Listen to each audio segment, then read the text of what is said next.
And, thankfully, I came to the conclusion that my kids are going to want me around even if I'm broke. They're going to rather have me alive and broke rather than an insurance check and this massive hole in their heart. And that was really the first time in several years that I actually put integrity ahead of any other choice, especially success. Because, up until that point, when I was at that corner, that intersection of success and integrity, I was unfortunately choosing success. I was trying to keep that identity alive and it almost killed me. And thankfully, that's just thinking of my sons, it kept me alive and gave me a chance to actually correct those character traits that got me to that point. What happens when your worst fear becomes your reality? Hi, I'm Brent Cassity. Welcome to the Nightmare Success In and Out podcast, where we explore how to overcome your fears and nightmares and set yourself free. We're going to be exploring this topic with guys I was in Leavenworth with and others who survived their own nightmare. These stories can be inspiring, sometimes sad. There's some humor, but hopefully you can come away with a nugget of something that'll help you knock down some of the prisons you built up in your own mind. All right, welcome back, Nightmare Success In and Out listeners. This is where you come for. What happens when your worst fear becomes your reality? How do you adapt, survive, overcome, set yourself free? And folks, don't forget to follow, subscribe, share this thing out, like it up. It really helps the show, and I appreciate it. So who are we talking to today on Nightmare Success? Well, we are talking to Sean Mueller, and he's got an incredibly interesting story. It's all around the hedge fund world, and when this all happened was a time period of the Bernie Madoff world, and everybody had just gone crazy on Wall Street. Well, Sean happened to be in that business, and they were handing out sentences at that time, and double, triple, quadruple what they would in the time before this. And Sean got wrapped up in all that. A little bit about Sean. He was a hedge fund manager, and he began his finance career after being hired as a stockbroker without a college degree. He later founded and managed his own hedge fund called the Mueller Capital, raising over 100 million before a series of ethical blind spots driven by performance first thinking culminated in a 14-year sentence in state prison for securities fraud. After his release, Sean returned to higher education, earned a Bachelor of Arts in Communication, graduated summa cum laude, and being named a finalist for Undergraduate Student of the Year. He's got a book coming out, folks. It'll be a good one. It's called Fuel to Change, Turning Setback into Strength.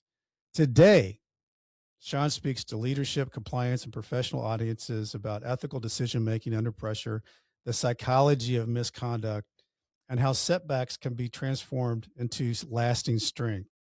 He also serves on the University of Colorado Denver Prison Education Program Advisory Board, which is wonderful. We're going to want to talk about that because that's just stuff that helps people while they're in to get equipped to come out for reentry, and reentry isn't easy. And we know that. I can't wait to jump into all this. But before we do, I want to recognize our show sponsor, Auto Plaza Direct. Who likes spending a couple of weekends walking car lots looking for a car, and then you spend 4 or 5 hours in the dealership to buy a car? It's kind of like a root canal appointment. Well, there's a better way to take away all that pain and hassle getting a car. It's called Auto Plaza Direct. They're your personal car concierge. Just tell them the car you want, what you can pay, and they'll go find that car for you. They'll negotiate your best price. They also offer you warranties and financing. It's all full service. Go to autoplazadirect.com to tell them Brent from Nightmare Success sent you. Folks, I want to share with you a powerful and moving new book you won't want to miss. My Name is Saffron. Voices, silenced, stifled, and taken away by author Saffron Gustafson.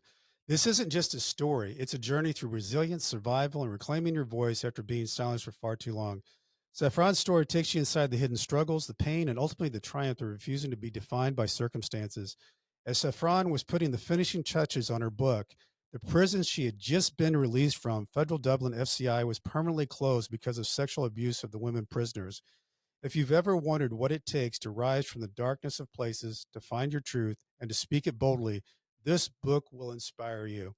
Pick up your copy of My Name is Saffron today, available now on Amazon or wherever books are sold. Trust me, you'll be moved, challenged, and changed by her story. Welcome in, Sean Mueller. How are you? Hey, good. Thanks, Brent. Good to be here. Well, it's great to have you. So, Sean, your story, we talked a lot on the phone the other day about just how this all happened and the moments that happened that where you had decisions to make, and those decisions, you take a left turn or a right turn, and how that changes the pathway of your life. Take us back a little bit. Tell us a little bit about Sean growing up before all this happened. Siblings, parents, where you were. Right.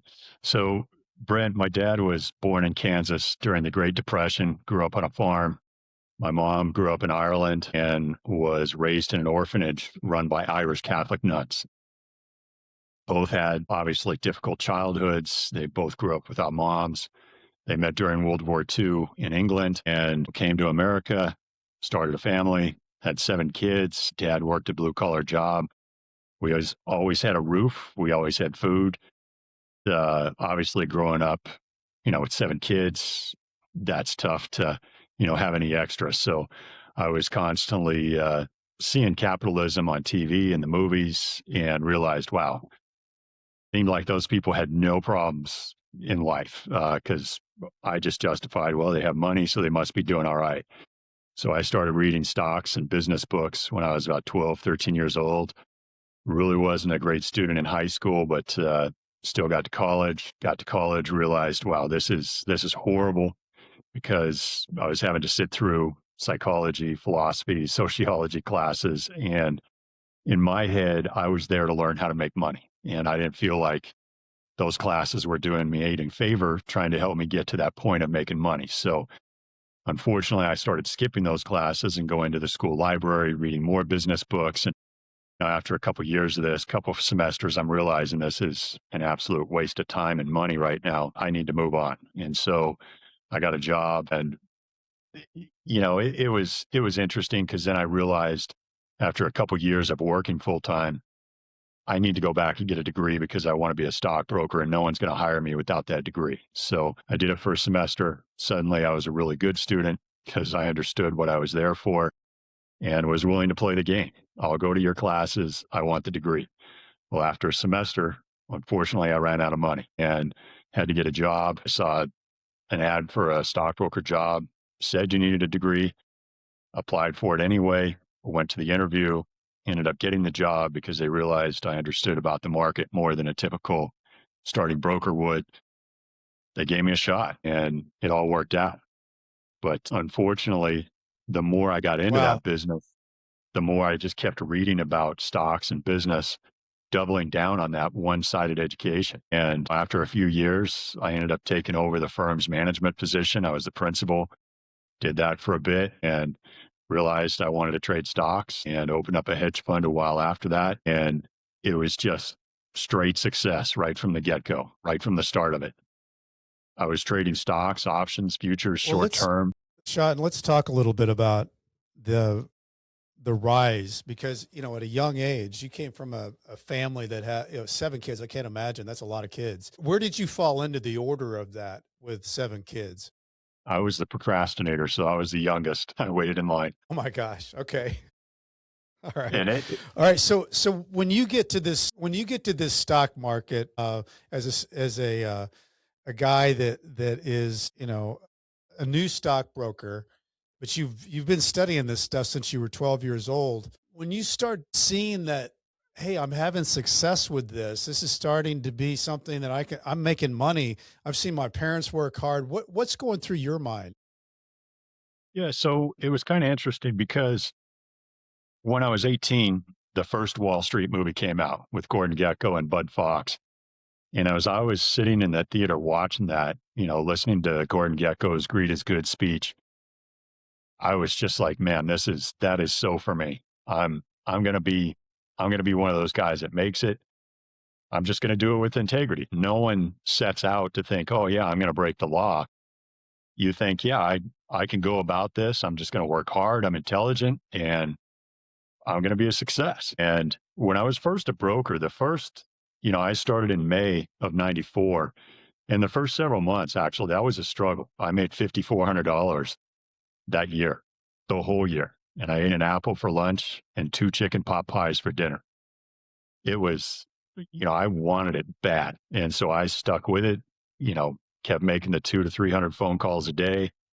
There's no internet, there's no emails, and just getting after it. Thankfully, as I started the first full year in '96, then everything starts to click. I'm opening accounts, I'm starting to make money. I could pay my bills, and it felt like a dream was coming true. And I was just so busy. I was single at the time, doing nothing but work. So, was there any fear on your part, Sean, when you're a young guy, breaking 30 years old around that time period, and you're thinking, I'm good. I'm really, I would say that you probably have got a good amount of head steam of confidence. Was there any fear of you going out on your own, starting your own fund? Not a whole lot. But by that time, I was married, and wife was intelligent, good looking, had a great sense of humor. And the intelligence she had, she understood what I was trying to do and what I wanted to achieve. And by the time I went out on my own, I was starting to have some success, but nowhere near the success I had with the hedge fund. And when I got to the hedge fund, I was making money month after month. I didn't have a losing month. I was known as the guy who never lost money. And that's a pretty easy identity to just hey, this is who I am. And wherever I went, it was a good time. People were excited to see me. I was making a money. It was awesome.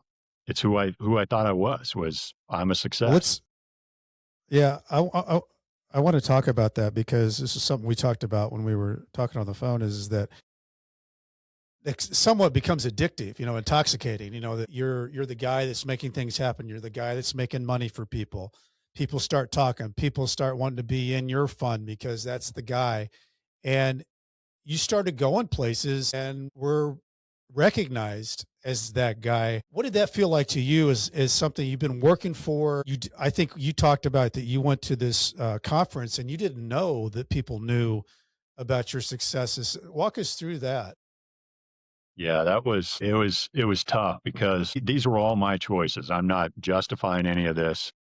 But when you're starting to realize, people understand me as a success while you've been working your entire life to break through and become one of those people that are recognized as a success, especially in your industry like finance, where that's all in New York. And that's really the main stage. I knew I was becoming a big deal in Denver, but there was one particular month where, I had had a string that it was really starting to attract a lot of attention, and it was institutional investor attention. The prime brokerage I was dealing with at the time was Bear Stearns. They had an emerging manager book that they'd sent out to their global high net worth clients. They put me in that, my returns in there, the fund strategies in there. People were calling from all over the world to try and get invested in my fund, and my head was growing faster than anything. And what kept me centered in those days was my wife and I had just had our first son when I opened the hedge fund. And each night I was making sure I was leaving the office at 6 so I could get home for dinner, you know, give my son a bath, play with him a little bit, read to him until he fell asleep, scratch his back, and then collapse into bed myself. And that kept me centered because when I got home, I wasn't the hedge fund manager. I was just dad. And it really kept me balanced. And my clients were playing along with it because I was researching and trading during the day and they were telling their friends about me. So I never had to market the fund. Everything was working out. And that particular month when I'm in that book, I go to New York for a marketing trip that the brokerage had set up a number of meetings for me and everybody wants in. And it was incredible. I get back to Denver, full head of steam. I'm going to expand. I get called back out to New York for another trip for marketing. That time I actually got to go to a black tie affair out there at the Waldorf, and Bono was being recognized as the Humanitarian of the Year award. Bono, the singer for U2, favorite band. I get to meet him beforehand at a private party. Just I'm in this room with maybe 24 other people thinking, wow, this is crazy. This is awesome. And the next day before we leave New York, I stop by another major brokerage that I was working with and I walk onto their trading floor. There's a few hundred traders in there. It's a madhouse, just like you see on TV. There's guys sitting shoulder to shoulder, screaming into phones, screaming across the room. And my day-to-day guy brings me into the block trading area.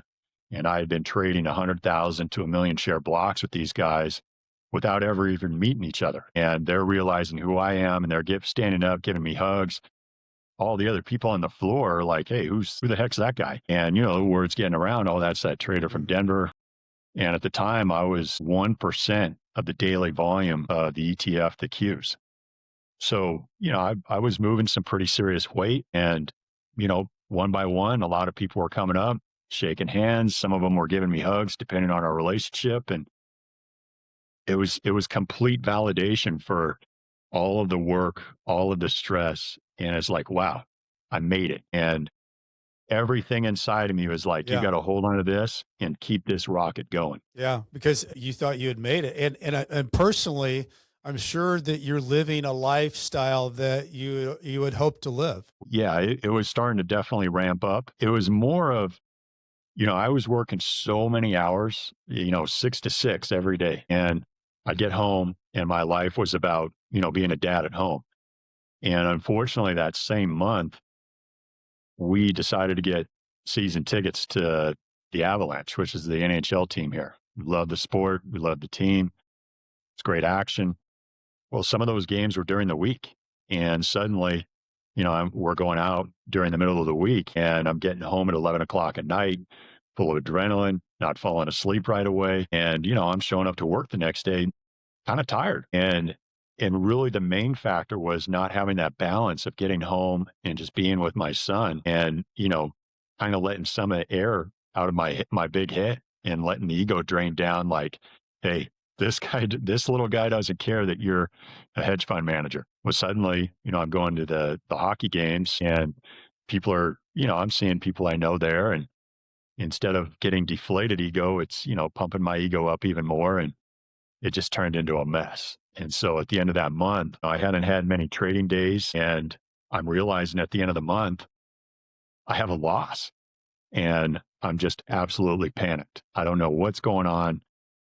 It was miserable and panicked. Well, let's talk about that, Sean, because that's one of the things that was almost like it scared you because you had been on such a roll where all you had done and been known for is these wins, continually winning, winning. Everybody wants in. Everybody wants in. What are your thoughts when you see that loss? What goes through your mind about who and what and how am I going to handle this? Yeah, there was lots of panic. That's the main word I'm keeping using. There was just anxiety oozing out of me, thinking, if I tell my clients I had a loss, I'm no longer the guy that always makes money and they're going to pull their money. They're going to pull my money. My business is going to collapse. I'm going to lose. My wife's going to leave.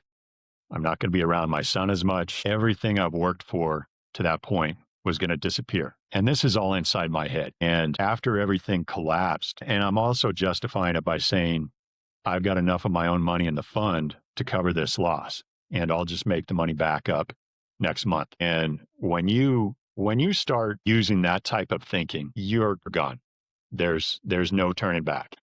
That's one of those points where I wish I would have had, you know, just somebody to talk to where they're just like, dude, what are you doing? And normally someone has it inside their head telling them, hey, you're breaking the law, you idiot. Stop. And I was moving so fast, not really thinking about anything I was doing other than keep this pedal floored. You're on a route to success and you're going to get there. Just keep this train moving.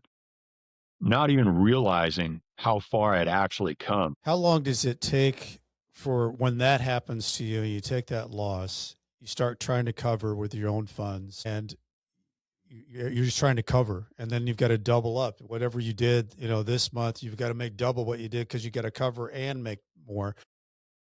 How long did that go before the nightmare landed on you that you knew that something was going to happen? Yeah, so there was a number of things that all were going into that as well. So just like you said, I'm going to make this back next month. You not only have to make that month's profit, but you have to make up last month's loss.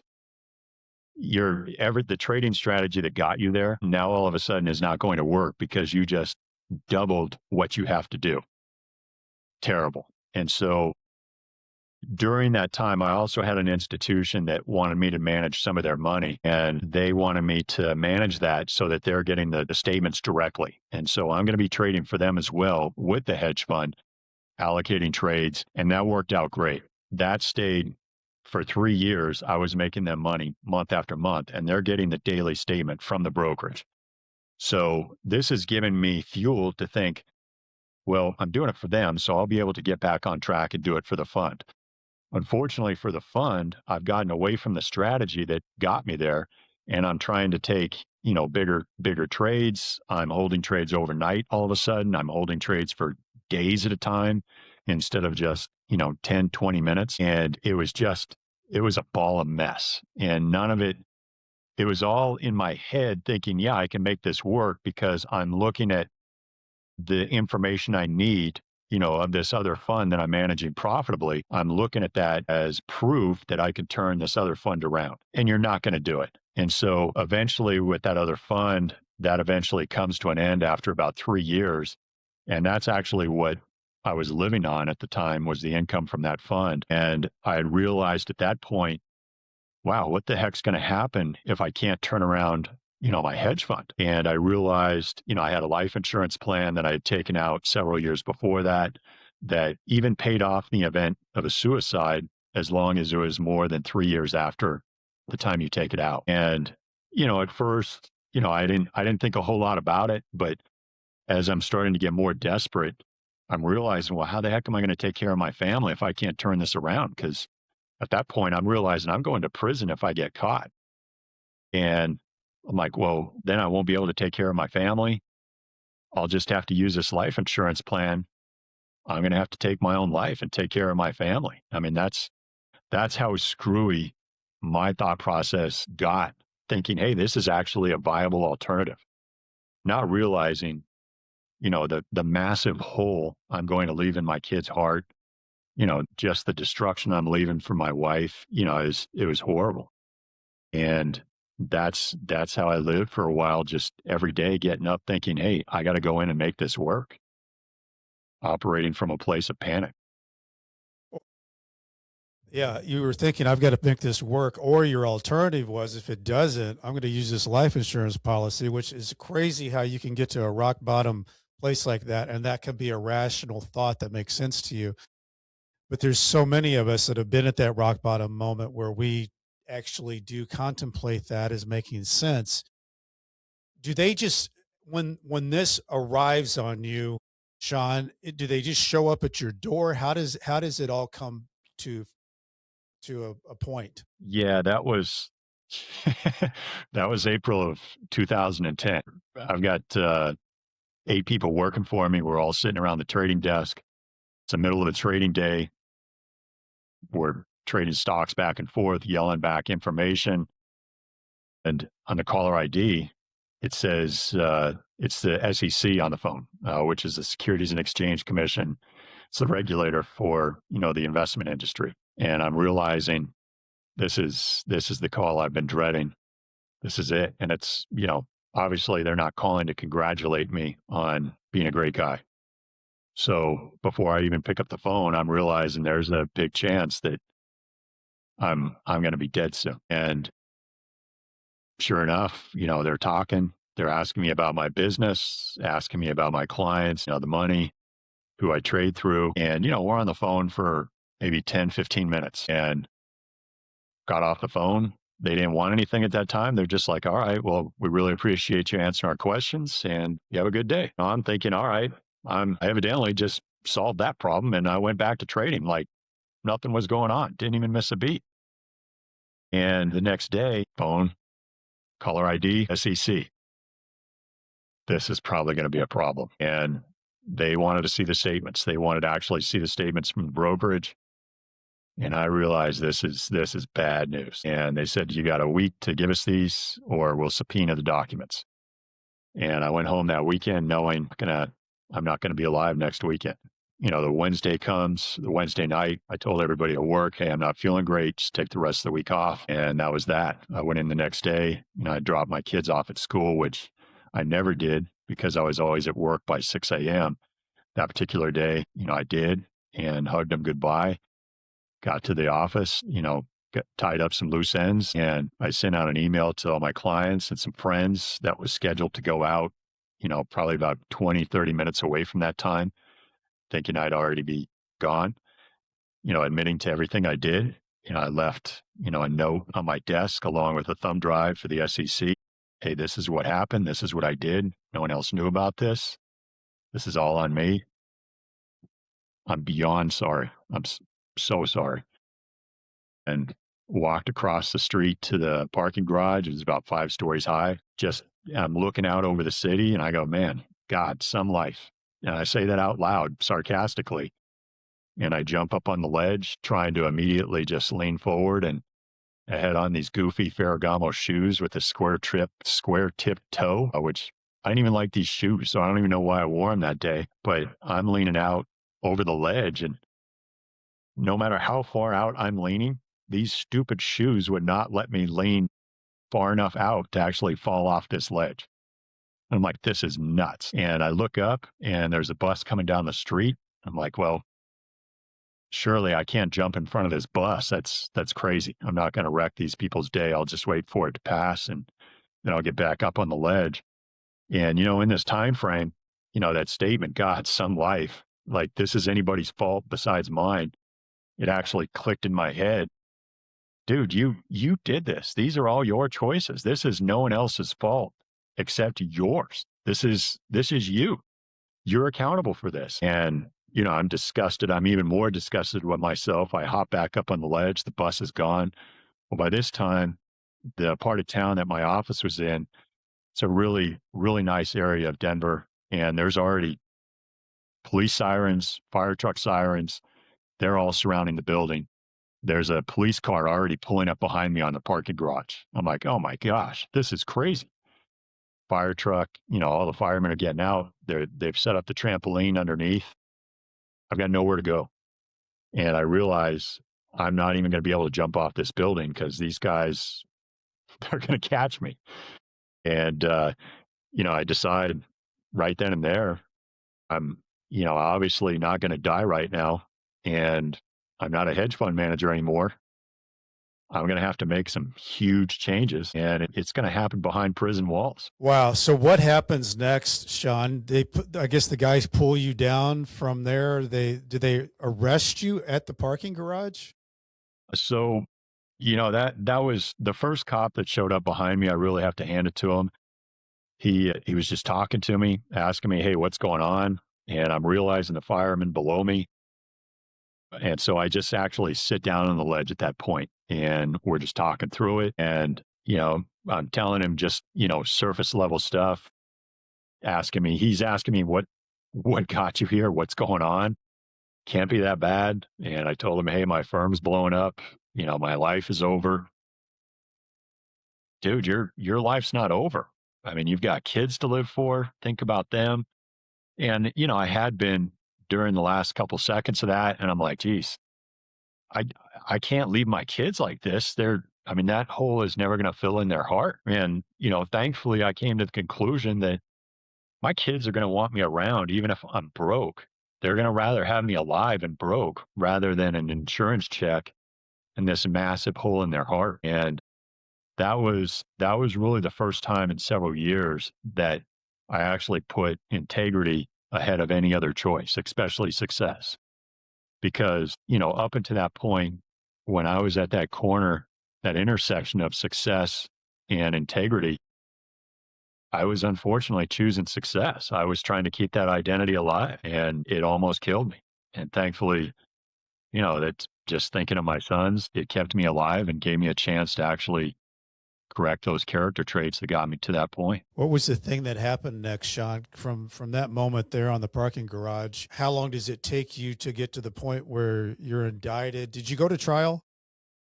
So I had to go when you stand on top of a building like that, you typically have to go to a hospital and stay a few days to make sure you're, going to be okay and you're not going to hurt yourself or anybody else. And so not going to do that again. Yeah, that 3-day period was kind of tough, but it was also like kind of where the lights started getting brighter again. Like, hey, there's a future without being a hedge fund manager. You still can make this some sort of life, but you have to make some major changes because this guy, I did not want to live with that guy anymore. I did not want to be that guy anymore. I was disgusted with myself. And so I was actually investigated for several months after that. every day thinking I was going to be arrested any day. But, I was cooperating as much as I possibly could with the DA's office with the investigation. Just, it was the only thing that was kind of soothing my guilt of, I've got to somehow make this as right as possible. And, it was tough. And you mentioned about the sentence, I did 14 years, but originally the DA office offered me a 60-year plea deal. And I was like, wow, that'd be a long time to do. I was 42 years at the time, 42 years old at the time. And eventually, we settled on a 40-year number, but it was actually anywhere from leaving it up to the judge, anywhere from probation to 40 years. And I was thinking with the amount of cooperation I did, you know, taking accountability, here I am, I'm going to change. I'm probably not going to do 40 years. And unfortunately, when I went to sentencing 6 months later, he gave me the full 40 years. But in Colorado, you have a parole eligibility date for nonviolent offenders. It was half of that, 20-year parole eligibility. If you don't get any write-ups, it takes another 5 years off that, and you can do programs, and get a couple more months. And so as I'm getting closer to the end of my sentence, CU Denver brought in this prison education program. It was a 2-year program, nothing but communication classes. And it was turbocharged all of the growth I'd already been doing from reading hundreds of books. I got to train dogs, which taught me a lot more about compassion and empathy than, I was practicing in my prior life. And college education just turbocharged all of that growth and synthesized all the thoughts, all Well, the growth. Yeah. Sean, I want to talk about the whole prison experience because, you know, there's a lot that's heavy. I mean, that you're looking at 40 years, even though that you can look at it as, okay, then that halves it, and that's 20, and then 5 years of good this, and that's 15. That's still a lot of time. When you went into prison, in fact, let's take a break there because I want to talk about how you handled and ate that elephant that time, and then how you then turbocharged yourself on how you wanted to get out. So we'll take a break here. A lot of people don't like how they show up online. Many individuals think that there's no hope when it comes to managing your reputation on Google. There is hope. It's called the Discoverability Company, and they can help you whether you're building a reputation from scratch, trying to repair search results after a negative news story. Discoverability can also help you how you're portrayed on popular AI services like ChatGPT.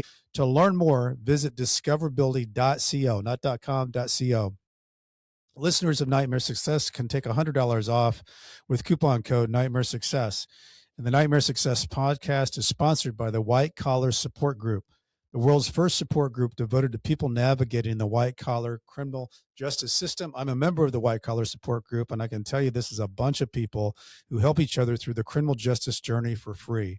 Whether you're just starting your journey or you've made it through to the other side, this is great space for you. You can join us on Zoom Monday, 7 p.m. Eastern Time. For more information, go to prisonist.org. That's prisonist.org. Okay, so Sean, you go in, and there's got to be a lot of things that between you walking in, I'm assuming your personal life is kind of up in the air. Your wife probably didn't know anything about what was going on, but she certainly knew about it once the investigation started, and then you got sentenced. What were you thinking about how you were going to do this unknown world of walking into of a world that you never expected to be in? Right. Yeah, it was quite a mind adjustment for sure. And yeah, it was at that point, my wife, her entire world had changed upside down. We knew we were getting divorced at that point. She was going to have to start over. And, it was tragic what happened in her life because she had a really nice life going. She was healthy, great mom to our kids, and, you know, her world turned upside down and she had to figure out how to support the kids right off the bat. And, none of this would have happened. None of my growth could have happened if she didn't be the person she actually was, because she took complete control of that, drove that vehicle, kept the kids safe, raised them. It was awesome. So going to prison, I'm going in, my case was all over the press. I didn't know what to expect when I got there. I'm showing up as a middle-aged white guy with glasses. Am I going to be looked on as, someone who's got a crime that you don't want to be known for in prison, like a sex crime or something like that? Is there going to be violence thrown at me before they even ask me what I've done?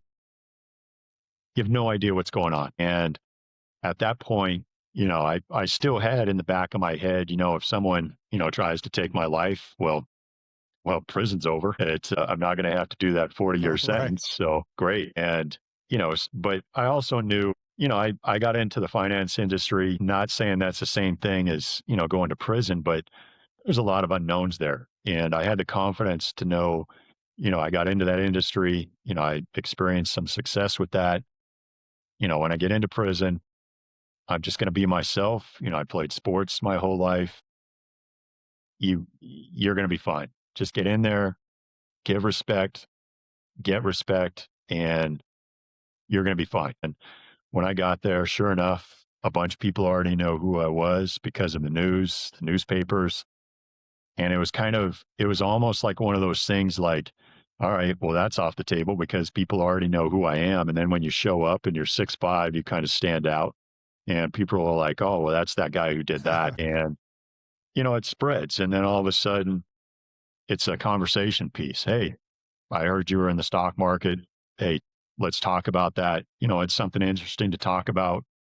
I was always respectful, you know, got respect, and that was the start of it. And so, we get that spectacle from TV, like, prison is, this crazy place full of violence and just nothing but thugs. It's really not like that for everybody. I mean, as far as everybody there is not a Right. thug. Right. I want to talk to you too, Sean, about you talked about the dog program because when I was at Leavenworth, they did do the dog program, but it was a year after I left, and I know some guys that got involved in that, and it was so helpful to them. How did that come to you? Man, what a break that was. Being a guy that prepares for things before I even surrendered, I had looked to see like what type of possible jobs there were at the different facilities. And I saw there was a canine behavior modification program where the dog lives with you in your cell and you train this dog to be a better dog. And it was amazing when I got to the facility, I saw dogs and I was like, wow, this is really a thing. I got to know all the different dog trainers, ask them about the program, and everybody wanted to do that job because you got to be around a dog, you got a dog, and it was, you got a little bit more money than, the normal prison pay. And the main thing was that program taught me compassion more than anything because when the dogs came in, these dogs were there because they were on their last chance. The people that owned them, the dog had ate the couch or ripped down the drapes. I had one dog that ate the cat, killed their cat. And it wasn't even like at the top of the list of the things it did wrong. It was like, what is up with this dog? And so you're immediately bonding with this dog because it's like, hey, I'm on my last chance too. I'm going to get you through this. And you Right. did. You bonded with this dog Yeah. and you had it usually for 4 weeks. And the dog went home completely changed. The people would write you back a letter saying, thanks for these changes. And you felt like you were doing something.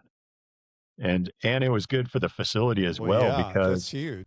the staff and the incarcerated individuals alike, everybody benefited from that dog being there because the dogs love being petted and everybody wanted to pet the dog. It gave them 60 seconds of mental Yeah. release, just, nice, peaceful interaction. And it was awesome to bring that type of Right. happiness to the other people there. How did you, because your kids were, I'm not sure what ages they were, how did you stay present in their lives in that time period that you were dealing with? They were 10 and 6 when I went in. And again, same thing as their mom. Their life turned completely upside down. I was a very connected dad. I was involved in their lives. And suddenly I wasn't, and I wasn't there. And that was brutal. And there was, out of all the pain and remorse I had, I was very remorseful for the crime I committed. I was remorseful for the lying I did to my wife and to put her in that position. But just how their world turned upside down. Nothing compares to that. Nobody suffered more than my two sons. And their mom, thankfully, understood the relationship I had with them, knew that I still needed to be involved in their lives. And so she always made sure when I called to put them on the phone and to keep building that relationship and really repair that relationship. So the crazy thing is, I was transparent, age appropriate wise, everything I did. Here's the choices I made. This is what I was thinking. This was the stupidity of it. You got to be careful of justifying things. Always be mindful of integrity and who you are as a person. How you communicate with people. How transparent are you? Be authentic. All of those things kept rebuilding that foundation.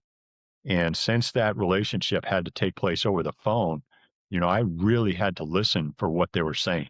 There was no, just, oh, yeah, okay, cool. It was, I had to really be present, to understand what they were saying. And, slowly but surely it started to rebuild and it actually got stronger. And that was just as my youngest son was starting college. He got to his college dorm and I called him one night and it was the same time that I was starting the CU Denver program.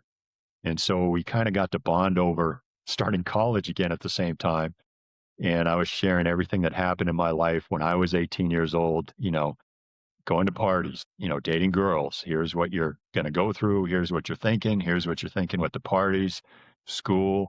Here's what I did right. Here's what I did wrong. Here's what I wish I would have done. Here's how I would correct it. And so it kind of gave him the benefit of knowing his dad screwed up and I was being transparent about it. And so it kind of gave them a little bit of a buffer zone, like a safety net. Well, I'm probably not going to screw up that bad. And so our conversations and our relationships were just so transparent and authentic that, we could help each other through a lot of stuff because there was no BS in any of those conversations. It was real. And being in a prison setting, Wow, I I was think around that's him. yeah, I think that's really something, and the fact that you started your college courses when he was going into that same world, and you were both doing that together as father and son. Talk a little bit about that, getting able to take these college courses in prison, because I know there's a lot of different places that I know WashU does that here in St. Louis. What was that like for you? It was amazing. So when I got to prison, one of the goals I had was to complete some sort of college program. I didn't want to waste that time. And that was one of the definite goals I had. But everywhere I looked, everybody I asked, there was no college classes available at that time. And the only way to do it was through correspondence courses, but you had to pay for those. And all of my money was wrapped up in the hedge fund and all of that was frozen and taken away. It was seized. So I had no money to take these college courses and it was really frustrating. And so when I saw a flyer that was actually up on the wall in our cell house, I was already approved to move to a lower custody facility to go to their dog program and to start transitioning out to lower custody places. And I saw the flyer up offering this program from CU Denver. And it just stopped me dead in my tracks. And I started thinking about it. And it said it was a 2-year program. It's like, man, I could either go to this lower custody facility where, the security is eased up, you have more movement, more freedoms, or, I could get in this college program. And, I really had a heart to heart with myself and I really wanted that education. And so I told my dog boss, hey, I don't want to do that transfer anymore. I'm going to stay here. I'll train dogs while I'm in this college program. She was like, all right, great. I'm glad you're staying here. And my first dog, I brought him to the school with me. I trained him. One of the commands we used to train the dogs was stay. And so I had the dog on a downstay during class. And on the break, I'd take him outside so he could relieve himself and I'd bring him back in and he'd go to sleep. It was cool. But that first class, is Dr. Boyce, Dr. Benjamin Boyce, and it was crazy. The first assignment we had, I get the assignment back, and this was a couple weeks into the class. And, I'm thinking this is a prison program. I'm a pretty intelligent guy. I could just, write this down, write it straight on the paper, no draft, no outline, straight on the paper, well, Dr. Boyce did not roll like that. He gave me a 75%, and I'm sitting in the class going, oh, wow, this is not a prison program. This is actually a CU Denver program. This is college. And I realized right then and there, I'm going to give my all to this program and I'm going to quit my dog job to do it. And I'm going to do nothing but be a college student. And thankfully, the facility allowed me to do that. And I trained that dog for the rest of the month, turned it in. I was sad to be leaving the job, but just ecstatic to be able to concentrate on getting that education. And I went after it with everything. And it gave me everything I was putting back into it. It gave me back in multiple, just because of all the self growth that I had done to that point. Like I said before, that college education, it turbocharged that growth because I could physically feel myself growing as a person. All of the integrity, the humility, the authenticity that I was trying to use every single day, I had to use that all the time in school because of everything that was required. And it was just an amazing, amazing process. Wow, and what a turnaround from the guy that was standing on the parking garage with the square toe shoes to then just be recharged while you're in prison to find this new energy and confidence and belief in yourself that this is me and what's still out there. When it started getting close for you, what was the process of you getting out? How did the parole work? How did all that happen for you? Yeah. So that was as we're going through the college, there was a few of us going through those same changes and realizing how big of changes that were going on inside of us. And we started talking about, the conversations we're having with our family on the phone. They're recognizing our conversations are completely different. They're recognizing the spirit we have inside ourselves, the energy, the excitement, and they're complimenting us back like, hey, you've actually changed. You're talking about different things. Your mindset's different. You're a better person. And the people around us that are in the classes, we're talking to them about this, and everybody admitted to going through that same thing. Yeah, my family's recognizing those exact same things. And so when new students were starting to get into our program and the other programs, we were telling them, hey, this is what's going to happen. But you also are blessed with, getting to use these laptops while you're over in the school. So you can't screw this up using these laptops for anything else other than school. Otherwise, they'll take them away from us and we'll have to handwrite our homework. We're doing real college homework. You don't want to have to write your homework. And so we're protecting that facility, the education with everything we have. And as we're going along, there's rumors that there's a House bill coming up in the Colorado legislature that they're going to take a year off your sentence if you're a nonviolent offender. They're going to take a year off your sentence if you complete an associate's degree, and they'll take another year off your sentence if you complete a bachelor's degree, and more time if you get an MBA. I'm getting close enough where it's like, wow, if I get this associate's degree, I would immediately be eligible for a halfway house. So I'm thinking, wow, I need to get these classes done to complete this. So when this bill is actually passed and signed, I can benefit from this and, get out back into the world, complete my bachelor's when I get out and start this over. And so a couple months later, it passed, in the state house, and the governor passed it. And I was the first person to benefit from it to actually get a year taken off my sentence and to be immediately eligible for that release. And thankfully, I passed the halfway acceptance and got out. And when I got to the halfway house, I was excited. But as I was leaving the facility or the prison, I was also like, oh my gosh, I've done all these changes. And a lot of it's been because of the school education. How am I going to complete this when I get out? And so I'm taking that 2-hour bus ride back to Denver, not knowing how I'm going to complete my degree, but knowing it's something I have to do as part of just living because it's that big a part of me. And when I got out, Dr. Hartnett from CU Denver, he called me and said, hey, I want you to come take a tour of the campus. I want you down here. And so I get a pass. I get down there and I'm like, oh my gosh, I've got to figure out how to get on this campus. And he goes, well, we're going to get you enrolled. Dr. Hartnett, the deadline passed for enrollment 2 weeks ago. I think I missed this semester. no, no, we're going to get you enrolled. And the school started a few days after that. And I was enrolled and I was in 4 communication classes right off the bat, taking a full load. The halfway house allowed me to do that for my job. They said, as long as you stay on the campus and you don't give us any reason not to trust you, you can do that for your job. And that's what I did. Well, Sean, for like, you've been in prison for 14 years.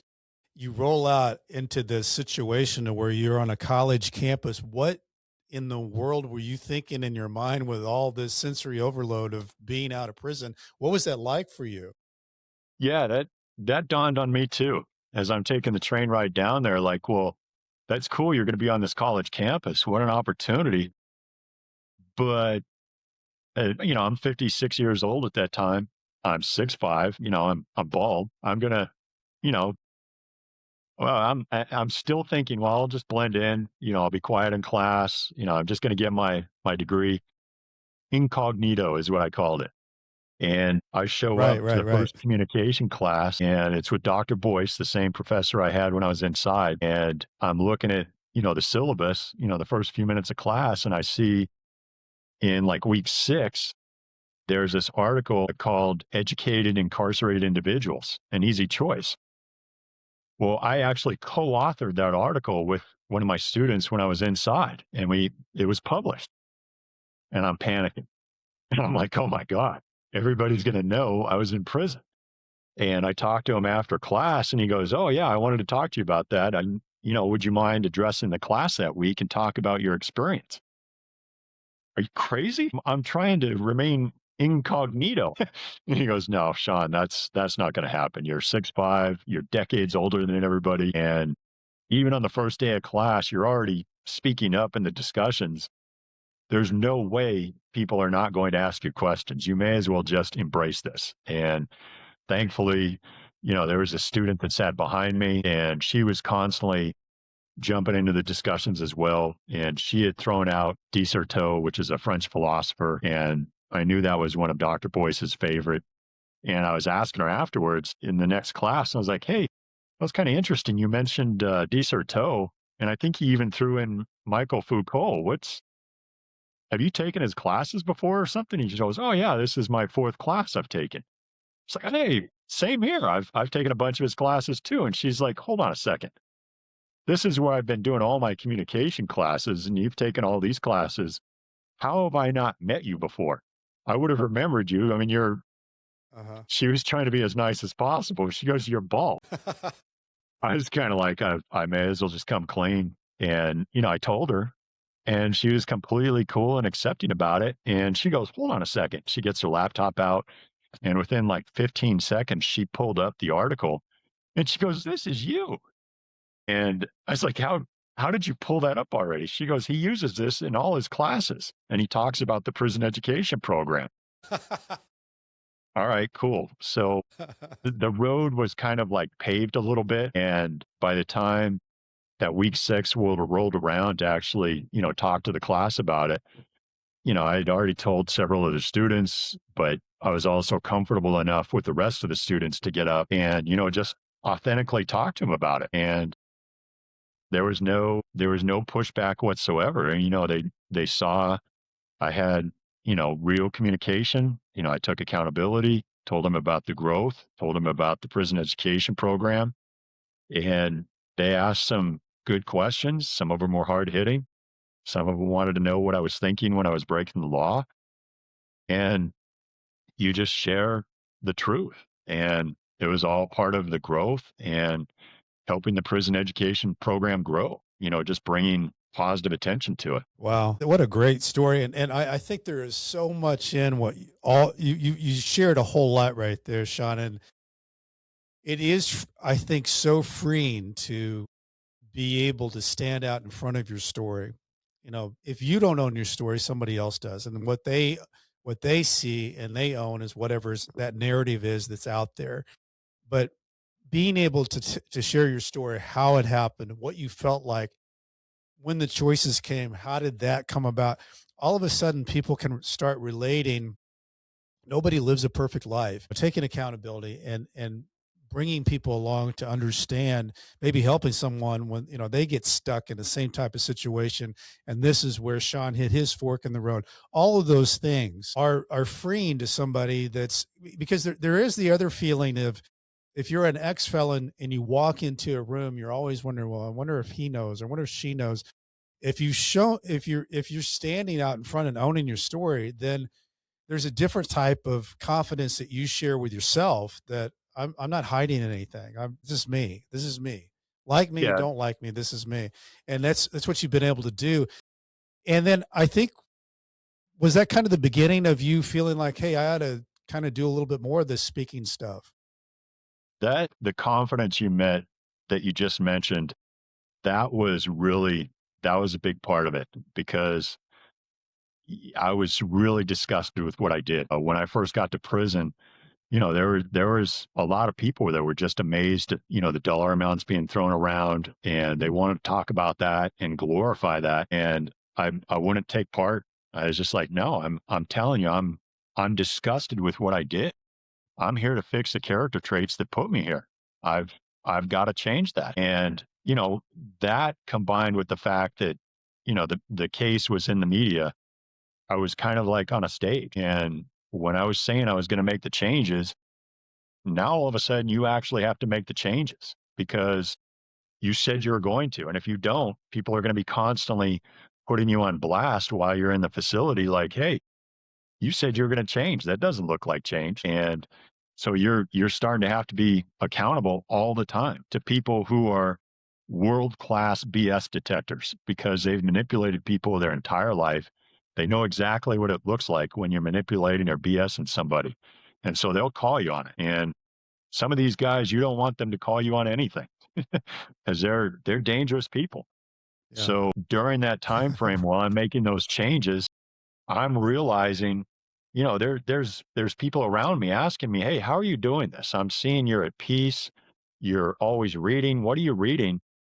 And I'm starting to share a lot of those books. Brene Brown was just so influential with all of her research that she shared in her books. And that research started because of the struggles she had earlier in life. And she wanted to know how to just deal with those. And she shared that struggle. And I knew it was helping me. So it had to be helping other people because she has like 5 best-selling books. So that is actually meaningful stuff. And then there was another author, Jerry Kalana, who wrote Reboot. Same thing. A lot of struggles earlier in life, shared the struggles, how he dealt with it, how he grew from it, and he was sharing them with other people. And I was like, hey, this is actually what you're supposed to do when you're learning from these struggles and these lessons. You have to share it. And it gave me a platform to share it when I was inside. So the other thing that I thought was interesting too, Sean, is that, you did really well at school. I mean, summa cum laude, that's the top of the heap. But then you got the opportunity to serve on the University of Colorado Denver Prison Education Program Advisory Board. Tell me a little bit about what all does that do? Yeah. So I get to share my perspective as somebody who's been a student inside, but also see how, the university program works on the outside. And by being involved in that, I can see what the professors are talking about. I can see what the administration is talking about. And I know what the incarcerated students are talking about and what they need and what they want, how the program can be delivered to them because technology is a concern. Security is always a concern. That's always the overwhelming concern for the facilities, saying, hey, this is what we need to keep in mind here. This is what they're going to be saying here. And that's turned into actually a coalition now. It's called CCHEP, which is Coalition of Colorado Higher Education Prison Programs. And that's a coalition of all of the universities in Colorado that deliver college education to incarcerated students. And there's also nonprofit organizations like the Alliance of Higher Education in Prisons. The DOC is involved. The state education department is involved. And there's a reentry facility or a reentry program here in Denver called Remerge. They're also involved. So all of these different spokes on the wheel that make sure this college education happens, they're all at the table that we meet once a month to make sure this gets delivered as efficiently as possible. And one of the most meaningful things I've done in my life this last summer, I got to participate in a research project where a few of us interviewed the successful programs around the country that have delivered higher education inside prisons. States like New Jersey, Florida, Maine, Michigan, even all of the universities inside those states, and Georgetown's another one, just incredible program. Talking to them, hey, what did you do right? What would you change? What do you think needs to happen in the future? How does this work better? Asking them questions, all of that. And we're writing the final report now that's actually going to be unveiled at a national conference in April. It's the NCHEF conference that's put on by the Alliance in Cleveland. And we're really excited to, deliver that, what we found, and share that with the rest of the country so that everybody can grow together. Well, that's incredible. I think that's so meaningful work, impactful work, is to take everything that you experience, getting your education on the inside, and you getting your education on the outside, and you can basically all those things intersect to make it better. And then taking all the pieces of where everything is everywhere else that's going on in the nation and try to take the best of the best. And all those things, I think you have a formula. What's your formula that I saw you walking and sharing the other day on your social media? Uh, It starts with 95, 43. 95, 43, and 5. So college education, That's it. 95, why it's 43, and 5. important. 95% of our incarcerated population is eventually going to be released back out into the community. So you have to ask, do you want them released back out with the same skill set that put them in prison, or do you want to help them grow while they're in there? And then 43% lower recidivism rates for people that to get to experience college education while they're inside compared to those who don't.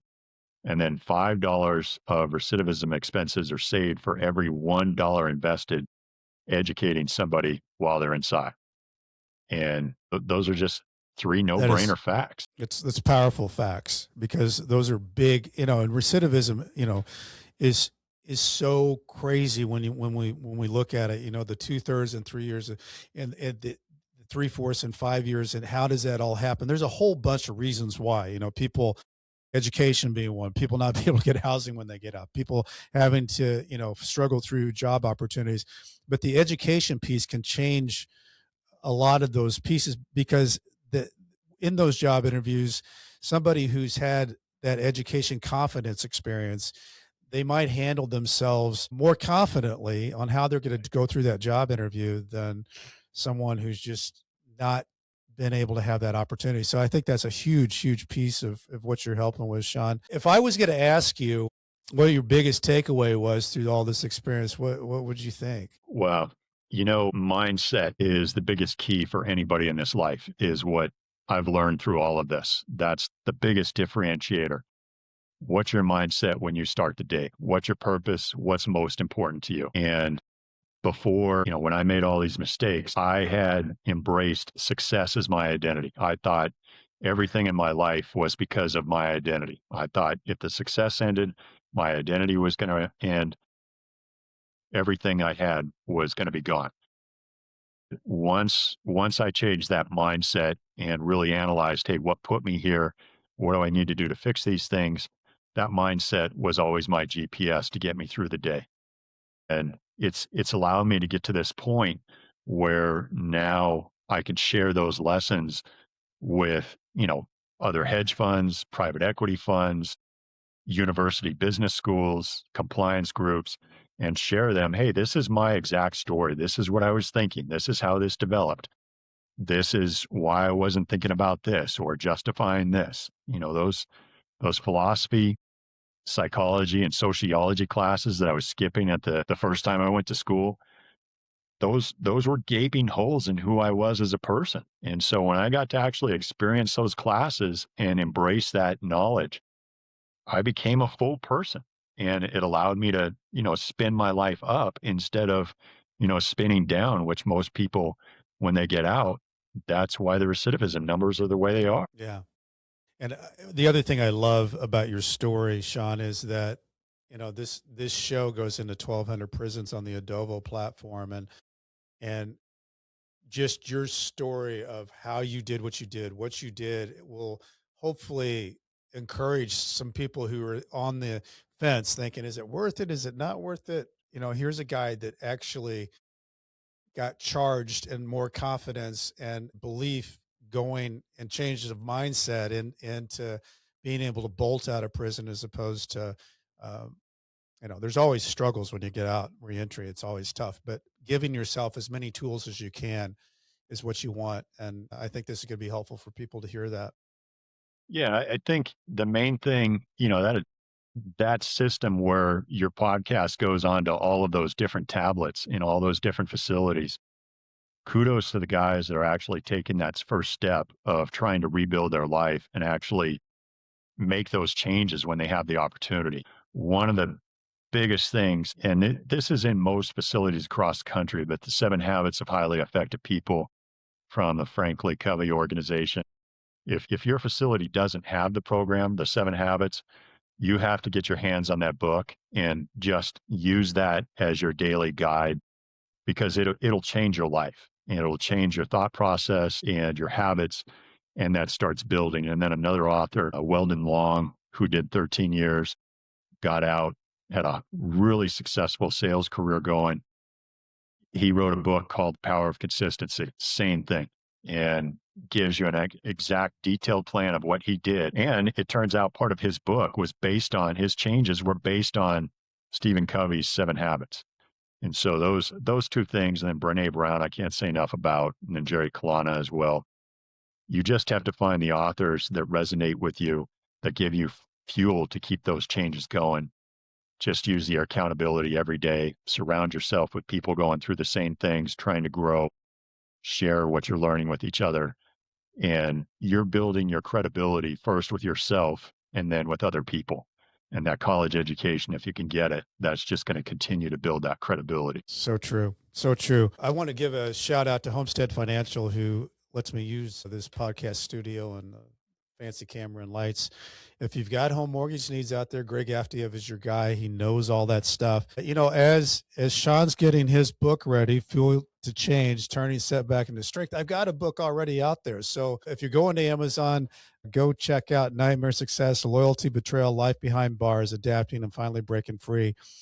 If you got time, leave me a review on Apple. I love that. I love reading those things. It helps the show too. If you want to know what I'm doing, go to brentcassity.com. I spell it wrong. I spell it with a TY, not a DY. And as I used to say, as I was writing my emails back and forth from Leavenworth, stay strong. I'll do the same.